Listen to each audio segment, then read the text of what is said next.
Hello friends, welcome to Tutelage academy.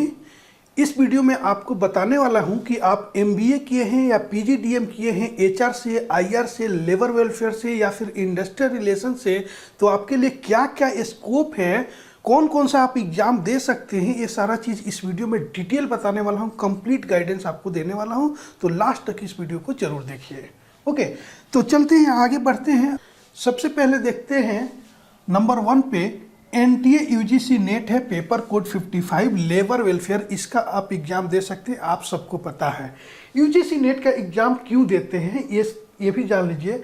इसमें UGC net अगर आप एग्जाम देते हैं तो एक तो असिस्टेंट प्रोफेसर के लिए जीआरएफ मिल सकता है। जैसे नेट है, नेशनल एलिजिबिलिटी टेस्ट। नेट आप क्वालिफाई होते हैं तो असिस्टेंट प्रोफेसर के लिए आप एलिजिबल हो जाते हैं, और किसी भी यूनिवर्सिटी में अगर असिस्टेंट प्रोफेसर के लिए वैकेंसी आती है तो आप उसमें अप्लाई कर सकते हैं। थोड़े से मार्क्स ज़्यादा आते हैं, लेते हैं आप, जैसे जीआरएफ का कट ऑफ ज़्यादा जाता है, आप में से बहुत लोगों को पता होगा, तो थोड़े से ज़्यादा मार्क्स लेते हैं। आपको जीआरएफ अगर क्वालिफाई करते हैं तो आप असिस्टेंट प्रोफेसर के लिए एलिजिबल तो है ही, उसके साथ जीआरएफ जो है जूनियर रिसर्च फेलोशिप, तो पीएचडी के लिए आप एलिजिबल हो जाते हैं। किसी भी यूनिवर्सिटी से आप पीएचडी करते हैं तो आपको स्कॉलरशिप मिलेगा गवर्नमेंट से, जो डिसाइडेड है। ओके, थर्ड नंबर है कि अगर पेपर कोड 55 से नेट का एग्जाम दे रहे हैं तो पीएसयू एचआर जॉब के लिए भी आप एलिजिबल हैं, क्योंकि बहुत सारे पीएसयू, पहली बात बता दूं कि ज़रूरी नहीं है कि नेट का एग्जाम जो देगा वही पीएसयू के लिए एलिजिबल है। एलिजिबल कौन है? जो नेट के स्कोर बेसिस पे एग्ज़ाम ले रहे हैं, जो पीएसयू, जैसे ओएनजीसी हो गया, पीजीसीआईएल हो गया, जैसे पावर ग्रिड जो है वो, तो उन्होंने इस साल वैकेंसी आया है, तो उनका कहना है कि यूजीसी नेट का आपने एग्जाम दिए, उसके स्कोर बेसिस पे वो आपको कॉल करेंगे, फॉर्म फिल करवाएंगे और इंटरव्यू सिर्फ लेंगे, रिटर्न एग्जाम नहीं लेंगे। ठीक है, तो नेट का एग्जाम देना बहुत ज़रूरी है आपको। ओके, ये एग्ज़ाम जो होता है दो बार होता है पर ईयर। एक दिसंबर में होता है, एक जून में होता है। कोविड की वजह से 2-3 ईयर से ये एक ही बार हो रहा था, पर 2 बार होगा। ओके, इसका एज लिमिट जो है जीआरएफ के लिए, जूनियर रिसर्च फेलोशिप के लिए एज लिमिट 31 ईयर है अनरिजर्व के लिए। ओके, पहले 30 ईयर था, अब 31 ईयर हो गया। नेट के लिए, नेट क्वालिफाई करने के लिए कोई एज लिमिट नहीं है, आप कभी भी दे सकते हैं, कितना भी आपका एज हो तो भी। ओके, आगे बढ़ते हैं। दूसरे नंबर पे आते हैं तो पीएसयू एचआर एग्जाम जो है, ये एक स्पेशल बना दिया हूँ। इसका अगर एग्ज़ाम डायरेक्ट होता है किसी भी पीएसयू का एचआर पोस्ट के लिए, तो यूजीसी नेट कोड 55 का ही सिलेबस ऑलमोस्ट रहता है, मतलब 95% से ज़्यादा।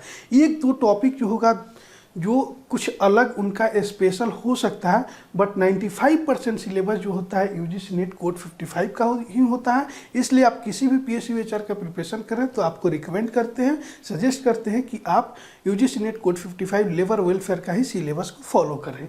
बट क्वेश्चन का लेवल डिफरेंट होता है। पीएसयू का जो डायरेक्ट एग्जाम होता है, क्वेश्चन थोड़ा इजी टू मॉडरेट लेवल का होता है, और नेट का एग्जाम होता है उसमें क्वेश्चन थोड़ा टफ होता है। ठीक है, तो इसका एलिजिबिलिटी पीएसयू एचआर के लिए है कि 60% या उससे ज़्यादा आपको मार्क्स होना चाहिए पीजी में, यानी एमबीए या पीजीडीएम जो आपने किया है एचआर में, आईआर में या लेबर वेलफेयर में, उसमें चाहिए। या एज लिमिट जो है मैक्सिमम 30 ईयर्स है अनरिजर्व के लिए। ठीक है, तो इसमें एज लिमिट किसी में 28 ईयर भी होता है, किसी में 27 ईयर में, किसी में 32 ईयर्स भी होता है। शायद से एनएमडीसी का जो है उसमें 32 ईयर्स है। ओके, तो नोटिफिकेशन में आपको पता चल जाएगा। अब बात करते हैं लिस्ट ऑफ पीएसयू, कितने पीएसयू हैं। ठीक है, जब भी आप रिक्रूटमेंट देखते हैं, अगर गूगल पे भी सर्च मारते हैं तो रिक्रूटमेंट ऐसे लिख सकते हैं, जैसे मान लीजिए भेल, तो हमेशा देखते रहेंगे बीएचईएल भेल रिक्रूटमेंट फॉर एचआर पोस्ट, इस टाइप से करके आप सर्च भी कर सकते हैं। ठीक है, तो लिस्ट ऑफ पीएसयू का जो है बहुत ज़्यादा पीएसयू है, जैसे सेल है, भेल है, SAIL, NTPC, NHPC, HPCL, IOCL, SJVN, NMDC, HAL, THDC, BDL, BEL, HURL, Midhani, MRPL, OPTCL, NBCC, RVUNL, OHPC, DFCIL, CCIL, EESL etcetera. इससे भी ज़्यादा पीएसयू है, जितना नाम मुझे याद है, जिसका लिस्ट बना है वो आपको सामने बता रहा हूँ।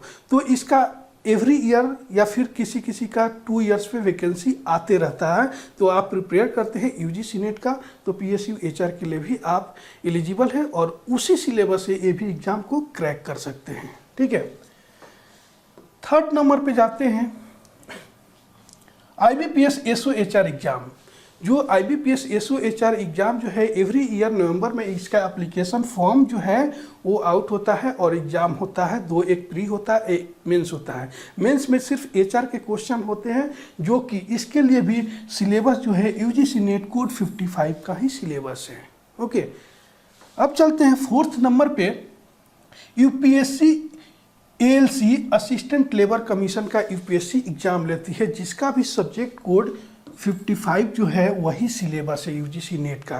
तो ये आप एग्ज़ाम दे सकते हैं। ये 4 बड़े बड़े एग्ज़ाम हैं जो कि कोड आप लेबर वेलफेयर HR पोस्ट से MBA किए हैं, PGDM किए हैं, तो आप ये सारे एग्ज़ाम में क्वालिफाई कर सकते हैं, एलिजिबिलिटी आपकी है। तो ये सभी एग्ज़ाम का आप प्रिपरेशन कर सकते हैं।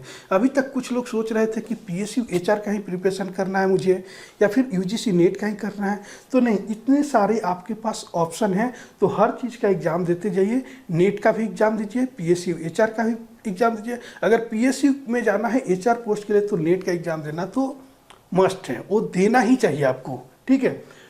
या IBPS SOHR के भी बहुत सारे स्टूडेंट देते हैं, कुछ को नहीं पता रहता है, बट ये बहुत कम लोगों को पता है। UPSC का एग्ज़ाम लेती है ALC असिस्टेंट लेबर कमीशन, उसमें भी आप दे सकते हैं एग्ज़ाम, आपकी एलिजिबिलिटी है, आप क्वालिफाई कर सकते हैं। ओके, तो ये सारे चीज़ें मैंने बता दिया। इसके अलावा कुछ भी क्वेरी हो तो आप कमेंट्स कर सकते हैं। ओके, तो मिलते हैं नेक्स्ट वीडियो में। Thank you for watching this video.